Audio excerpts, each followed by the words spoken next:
everyone. Welcome back. I'm your host, Kemesha, and I'm so grateful you're tuning in for another honest conversation because around here, we unpack the stuff people don't always say out loud. And again, I want to remind you, little Kemesha here, I am not a therapist, I am not a life coach. The conversations on both sides of the bed are based on our personal experience and reflections. This episode discusses emotional pain, divorce, which may be a sensitive topic for so many listeners. So please always seek professional support when needed. Welcome, everyone.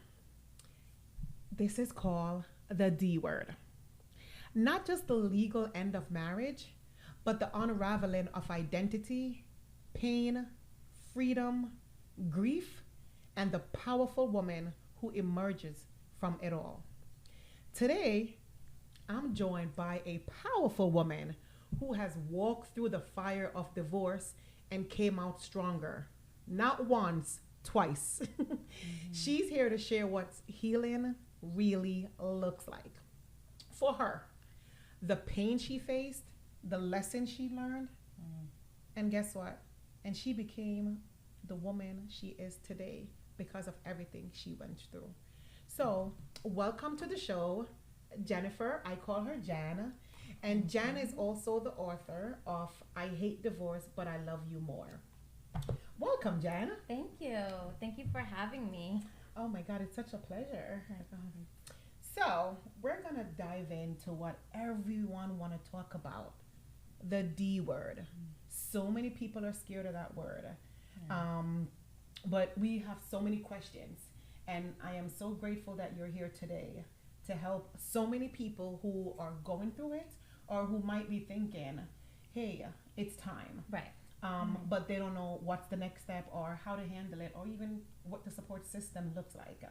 So I want to ask you, when did you know it wasn't working? And was it a gradual moment or an unraveling or what happened? Mm-hmm.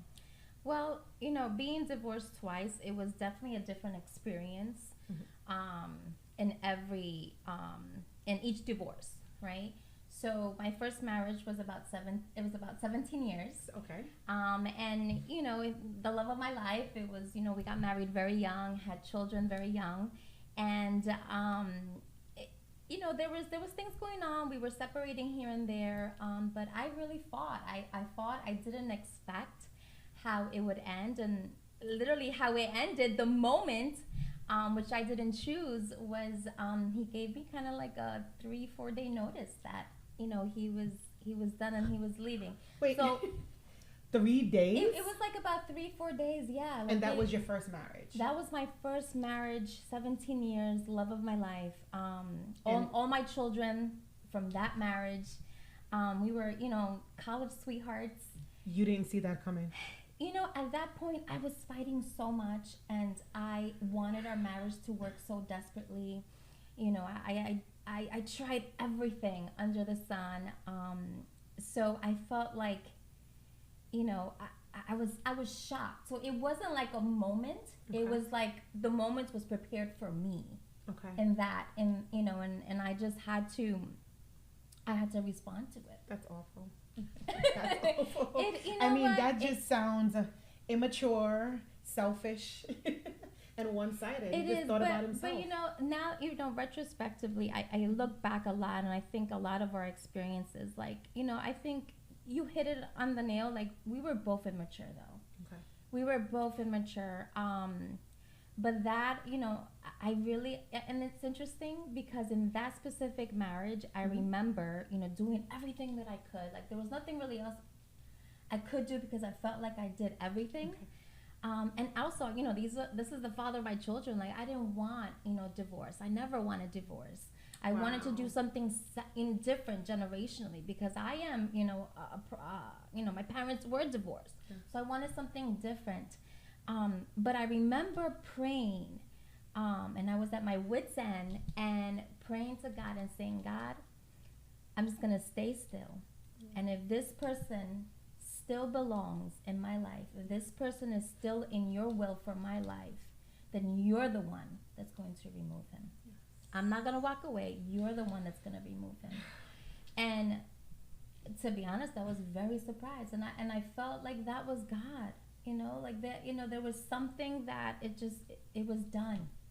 Wow. And even after that, you remarried, I did. I remarried, I remarried 6 years later. And that was very different. Yes. Okay. Very different. Were you still immature at that time? Or no, were you more knowledgeable I definitely was more knowledgeable. I believe now, looking back, because I feel it's so important to look back and see the choices that you've made and the root of those choices that you have made, right? Okay. The cause of those choices. I really wanted a family. Okay. I had this ideology that, I'm not really a family unless I have, a male role model in the home. And I feel like that really is what led me to marry so quickly. Mm-hmm. And it really unraveled quickly. I only was married 3 years, my second marriage. So this time, I'm not staying around for something. Right. And then, in the second marriage, the moment that I knew was easy for me. I was the one that ended it. Okay. I was the one, because I felt like I was not being seen, I was not being heard, and I was not feeling safe anymore. Okay. And that's enough for me. That's very important. That was enough for me and my children to be like, no, because done. I think our spouses should be our safe spaces. Absolutely. You want to feel safe. I want to feel protected, and definitely seen is a big one. Yes. That's something I prioritize. Like, I love that my husband prioritizes in our relationship. Yes. Because I'm always busy. And people characterize me as the strong woman, a strong woman, not understanding what it takes to be with a strong woman, because we want to be cuddled as well. Right. We want to let our guard down. But we want to let our guard down. Wow. So what no one talks about is the grief that comes with marriage. Like, that's a grief that no one talks about. It's still a grief. Divorce is a grief that feels like death. Yep. What did it feel like for you? So in my first marriage, all I knew was, wife, I'm the wife, I'm the mom, I'm the wife. So when my marriage ended, my first marriage, I had no idea who I was. Wow. I felt like I had no identity. I felt like, okay, like, what am I doing with my life? It's like every dream, every goal, everything that I had was surrounded by the fact that I was married. So when that collapsed, it was really like I hit the bottom of the bottom, and I had to restart. But it wasn't easy. It was not easy. It was not easy whatsoever. It was necessary, but it wasn't easy. Do you think in a lot of marriages, a lot of women lose their identity? Because I feel like a lot of women that I speak to, especially those that don't work, I feel like when they're married to the husband. The husband has a good job, he's taking care. So you work. A lot of women don't. Do you feel that's even worse for the identity part? Because they're a mom, they're a wife. Right. That's all they know. Right. Do you feel that? I think it definitely makes it harder. And I write that in my book. There's a chapter about, being more than just a wife and a mom. Okay. Like, first, you're created. You're a woman. Yes. You're a woman. You have a calling. You have gifts and talents.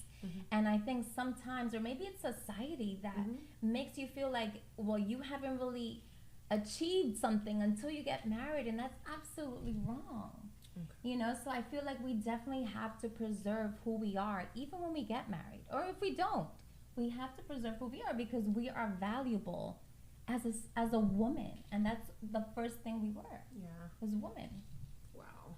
So let's talk about the rebuild, because that's important. What was it like to rebuild yourself? Like, who did you become? Like, after letting go of the wife title, who did you become? So the rebuilding, that didn't come till later, right? Because first you have to survive. Okay. There's not any immediate. How much later? 3 months, like after the first marriage, did you become you then, or it's now after the second one you're like, no, this is it, this is what I feel, this is my rebuild, I'm taking that time for myself? So definitely I did that after the first marriage, but a lot of my work really was, I was pregnant with my son. Okay. So it was that time period where he had left and I was pregnant with my son. So I had to take care of my body. Okay. I had to take care of 3 little girls, and then I had to become financially stable, which I wasn't. So that took a lot of my time. But once I was able to kind of like settle that, then I started taking time for myself and really seeking out that healing and being intentional with my healing. That was the rebuilding process. So let me understand. For your first marriage, you had 3 kids. For and your I was first marriage. Pregnant. And you was so that's 4. So 4. So you had 4 with your first marriage. Yes. And then 1 with your none with. Okay. So your first marriage, you have 4 kids. Yes. The last marriage, no kids. So he left when you were pregnant. Yes.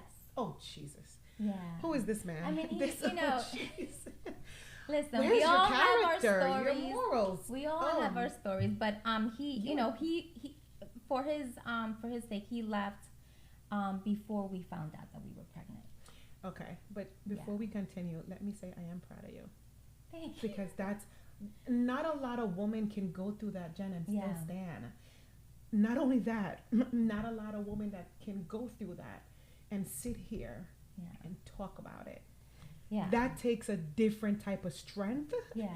And that takes a different type of rebuilding. Yeah. That just shows me that you are standing in your truth and your strength. Yes. And your power with intentions. Yeah. So I am proud of you. Thank you. Okay. Thank you. All right. So now I've asked this question to a lot of women, and I would love your take on love after divorce. What does that look like? Did you ever question, especially a woman of faith? Yeah. Did you ever question, like, can you trust again? Can you love again? Yeah. What does self-love look like after breakup? So that's a good question. Yeah. I've often wondered, is there love? Absolutely.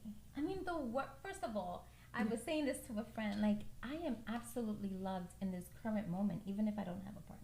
Beautiful. I am loved by so many people, and love never fails. So there's always an opportunity for love. Yes. That's my truth, and I believe. I mean, God is love. Yeah. So love is endless. As far as trusting, at the beginning I felt, I don't know if I can trust myself to make a good decision. And that was a struggle for a little bit. Because who wants to fail twice? Yes. That was so like embarrassing, yeah. Right? And it's like, well, do I trust myself, and do I even want to, even try again? I feel like at this point I am in a place where I'm really loving myself right now. I'm dating myself. You chose you. That's you big. And I'm treating myself how I want to be treated. Mm-hmm. And it's the best place, to be in. I'm open. I don't know what the future holds. God knows. But it's a very good and healthy place. And that's key, because I'm healthy and my kids can be healthy. I'm happy, my kids can be happy. Because if I'm not okay, my kids are not going to be okay. Wow, that's strong. How was your support system with friends? I'm curious. Did you have... for both marriage, did you have friends that stepped up and said, I want to be there for you? Or was it more judgmental?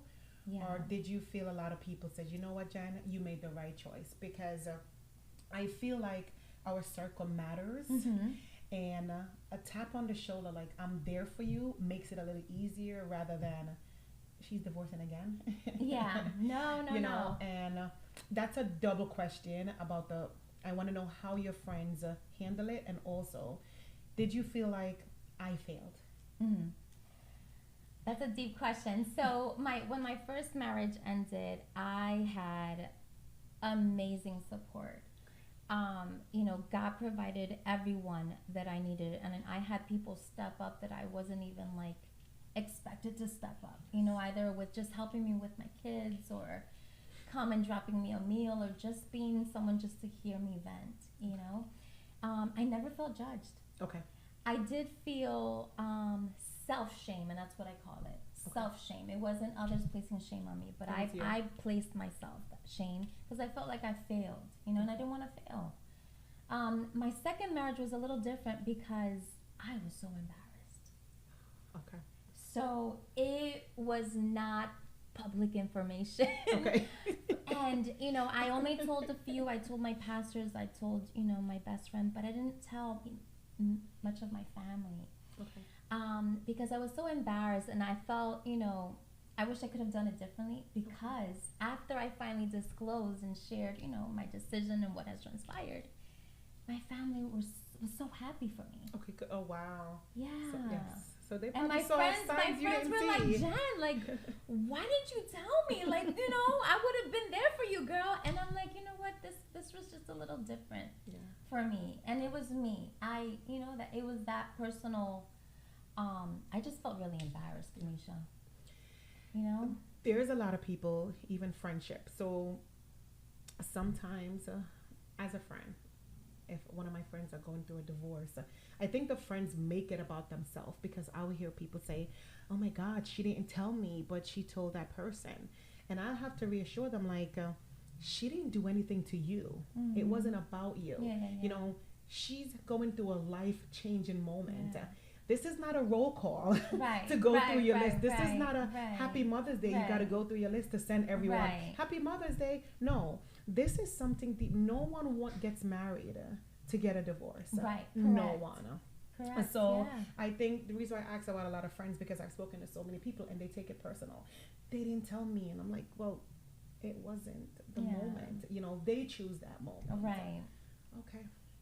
And it's also, you're older now, it's like you're more mature, you're more wise, and it's all about boundaries and selecting who you feel needs to know. And also very important, being wise enough to know who should be speaking into your life. Yes. That's important, because one opinion can literally redirect the path that you should be going on.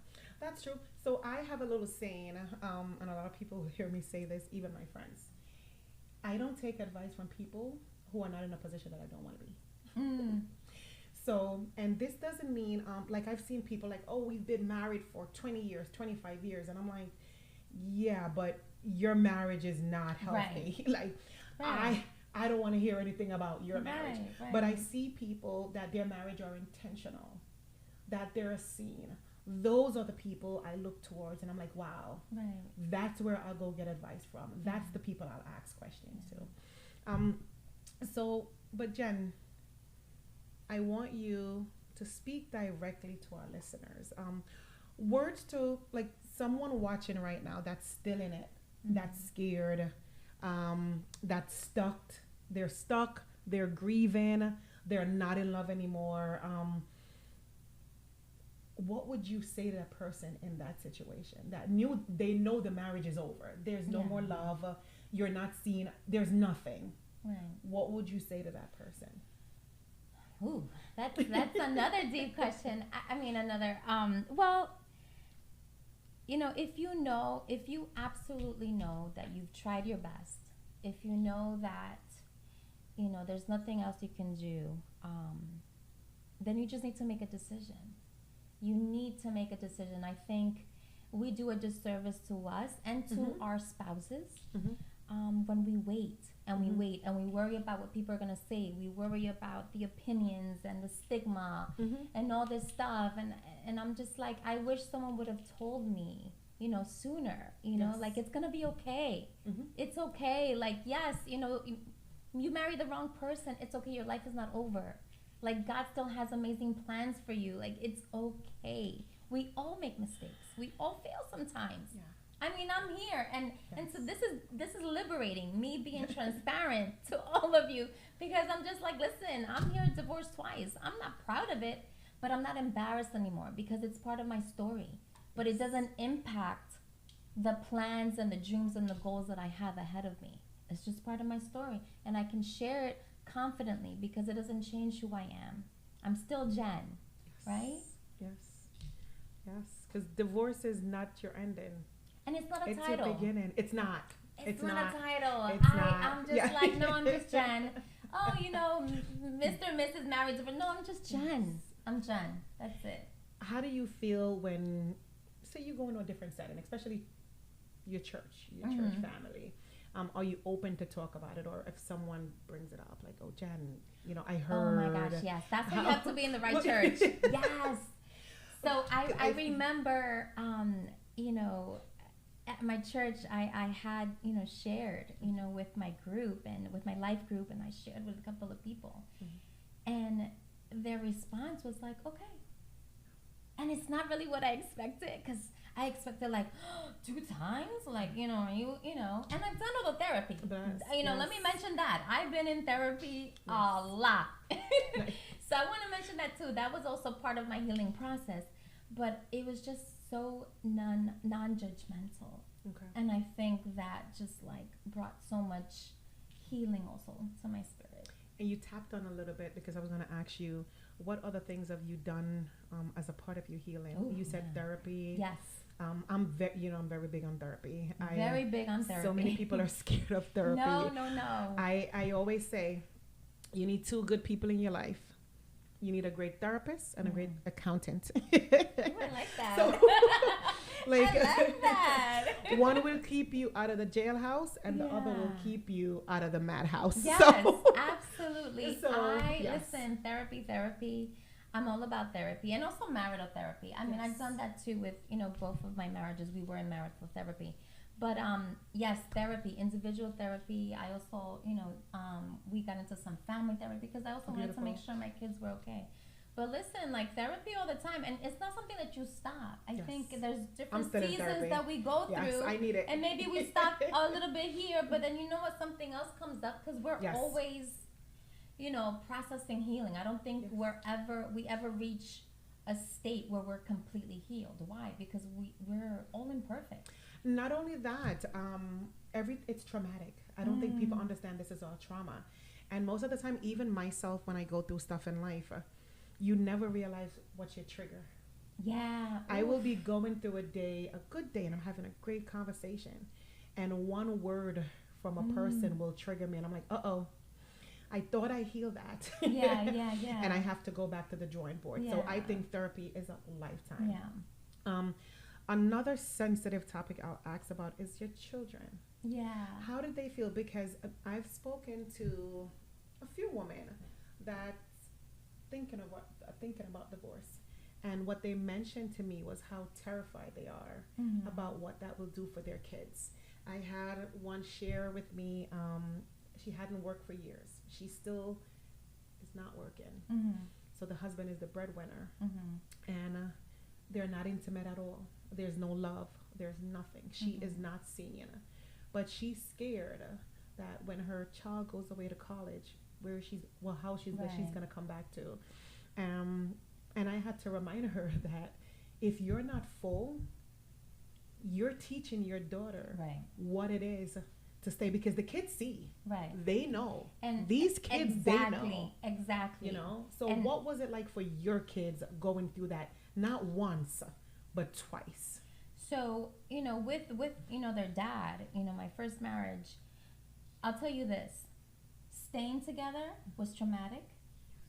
Divorcing was traumatic. There was no go past and, not experience anything. There was none of that for them. They had to go through their process. They're still going through their process, at different stages in life. Because who wants their mommy and daddy to be split, right? Yes, no. It impacts relationships. It impacts, family member relationships. Now you have 2 separate families. But I read somewhere, and I remember this was after my divorce, and it said that, there was a story, a testimony about children of divorce saying that they were grateful that their parents loved them enough to make that decision. Wow. Because living in that toxic environment caused them to be toxic. Wow. And also, you're right. Children are always watching you. Yes. So what you allow, they're going to learn that, it's okay. And it's not. It's not okay not to be seen. No. It's not okay to be mistreated. Let's not even go near abuse. Like, that's not okay. Yes. And so what we do is what's showing our children what's acceptable or not, you know. Now my second marriage, it was a bit easy peasy lemons squeezy. Okay. My children were not fond of my partner, at that time. Okay. So this was easy for you. This was I mean, easy. the signs were I there. hate saying that, but it was, and I just take it as, there was just special grace over our lives, and we're so good right now. Okay. Like in here. So it was easy. Easy. Yeah. Wow. This was beautiful, and I want to thank Jen for joining. And again, divorce is not an ending. It's not a title. That's right. Yes, and I thank you so much for coming on and telling your truth, because that's not easy. And I hope your healing process continues. Thank you. And in your healing process, I hope you continue to choose you. Yeah. Because if you continue to choose you, your kids will see that, and you will be better. And sometimes we're so used to being a wife. Like for me, I've been with my husband for 20 years. I do know who I am, but I don't know what I would be without him. And that is the truth. I can't say, without him, I will, I wouldn't be here. Or, no, he has helped me along the way. But a marriage is something that you water. It's like your grass. If you don't water it, it's gonna die. And people will ask me all the time, how do you think your marriage will last? And I'm just like, I don't know. Right. I don't. A lot of people's like, yeah, my marriage will last forever. Your marriage will last if you choose it. No. Because in my marriage, I'm 100% whole and he's 100% whole. Correct. And we continue to grow. I am a different Kemesha than I was last year, Jen. Right. And he's a different man that he was last year. Right. Every single year, we got to get to know each other again. This is why we date. And that's intentional, right? Yes. Intentional. Yes. It's all very about intentional. Intentionality. Yes. Yeah. We continue to date. We continue. And he'll ask me questions. And he's like, how do you feel? Because I've been with him such a long time. Sometimes I'm like, did I miss out? Yeah. Did I choose the right one? And people's like, yeah, I go through those things. Do I love him? Yes. And people's like, oh, are you happy? You can't be happy every day. Right. But I'm content. Yeah. And every single day, he's intentionally loving me, seeing me, showing me. Every time, if I even have a slight doubt, he reminds me of why I chose him. So I feel like you are so strong. Oh my God. Not a lot of women can. It's all by God's grace, Kemesha. Girl, you don't even know all of it. I want to know all of it. We were evicted. No, for the first marriage or the second? So he just left. He left. Yeah, he left. He packed his stuff, left. And I was I remember, because I remember the exact apartment, everything. I didn't know I was pregnant at that time. I wasn't really pregnant, but I didn't know. And then I started getting really sick, and then I thought that I had it like a medical condition. And I went to the doctor.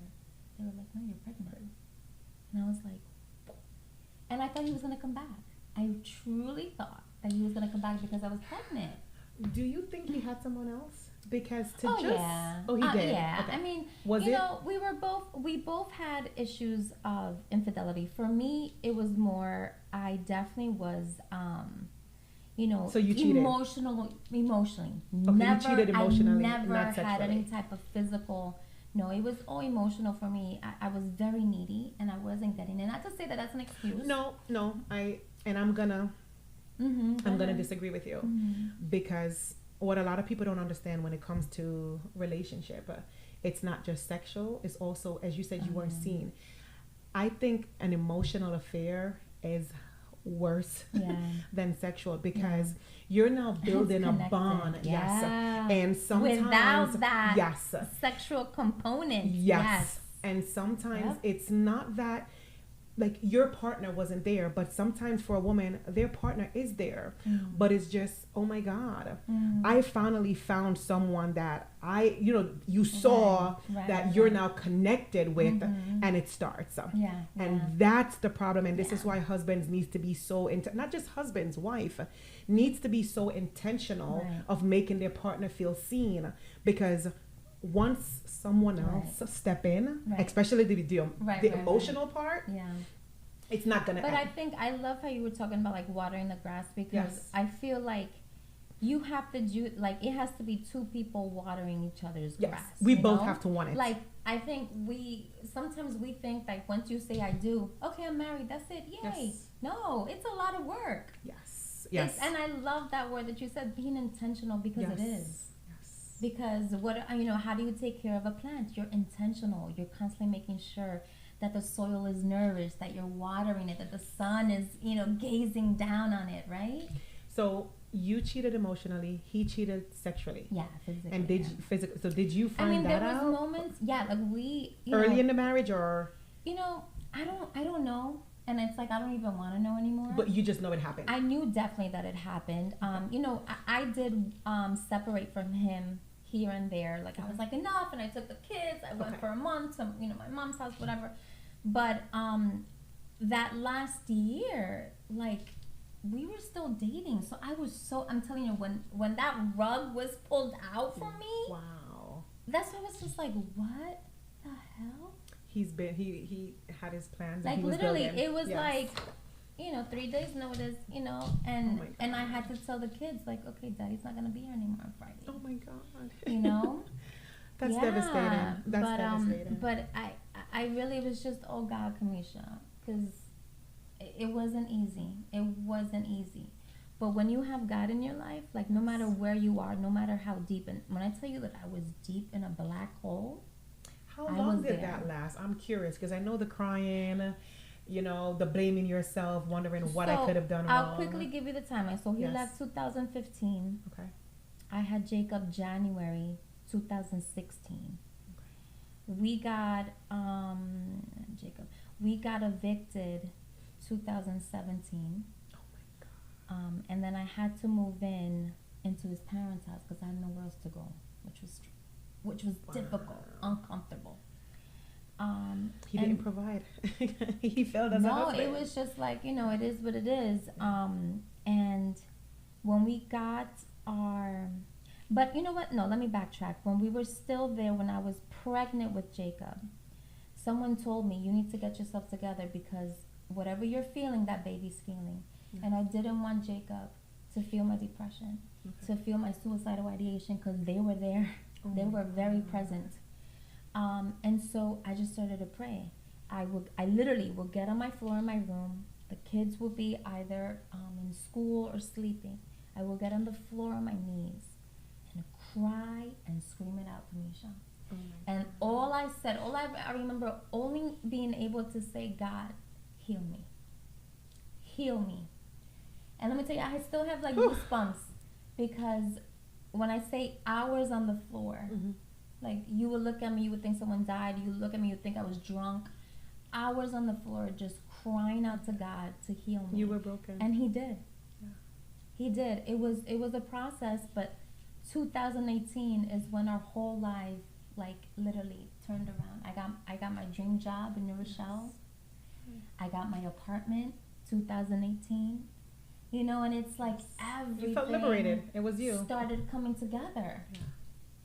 Everything started coming together, and it was only by the grace of God. Yeah. That's why it's always good to remember how far you've come. We all have a story, Kemesha. Yes. We all do. And I always say I never want to, whatever pain I experience, I want to give it purpose because then I feel like it's a waste. Yes.